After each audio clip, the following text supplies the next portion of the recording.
தனுசு ராசி. தனுசு ராசிக்கு ராசிநாதன் இதுவரை ராசியை பார்த்துக்கிட்டு இருந்தவன் ராசிநாதனே உச்சமாறான். நல்ல கான்ஃபிடென்ஸ் வரும். தனுசு ராசிக்கு எதையும் சாதிக்கலான்ற கான்ஃபிடென்ஸ் வரும். உச்சமாகி தன்னுடைய வீடான 4ஆம் வீட்டை பார்க்கும். பழைய வீட்டை வாங்கி புதுப்பிக்கிற அமைப்பெல்லாம் இப்போ தான் இருக்குது.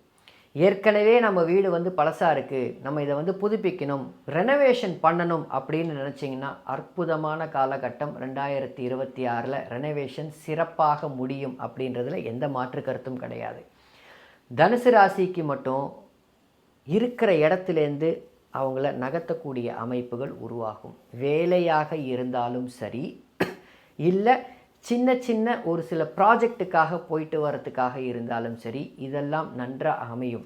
ஏன் அப்படின்னா ராசிக்கு 3ஆம் இடத்தில் அந்த ராகு அமர்ந்து குறுகிய பயணத்தை கொடுப்பதற்கு கடமையாகிறார். அம்மாவுடைய உடல் நலம் இதுவரை ஏதாவது பாதிப்புகள் இருந்தால் கண்டிப்பாக சரியாயிடும். அம்மாவுக்கு மூட்டுக்கால் பிரச்சனையெல்லாம் இதுக்கு முன்னாடி வந்திருக்கும். அந்த முட்டிக்கால் பிரச்சனை, இந்த நீ ரீப்ளேஸ்மெண்ட் சர்ஜரிலாம் இருக்குது பார்த்தீங்களா, அதெல்லாம் இப்போ பண்ணி அந்த பிரச்சனையெல்லாம் சால்வ் பண்ணக்கூடிய தருணமாக 2026 அமையும். தனுசு ராசிக்கு உண்மையிலேயே அற்புதமான ஒரு காலகட்டமாக இருக்குது.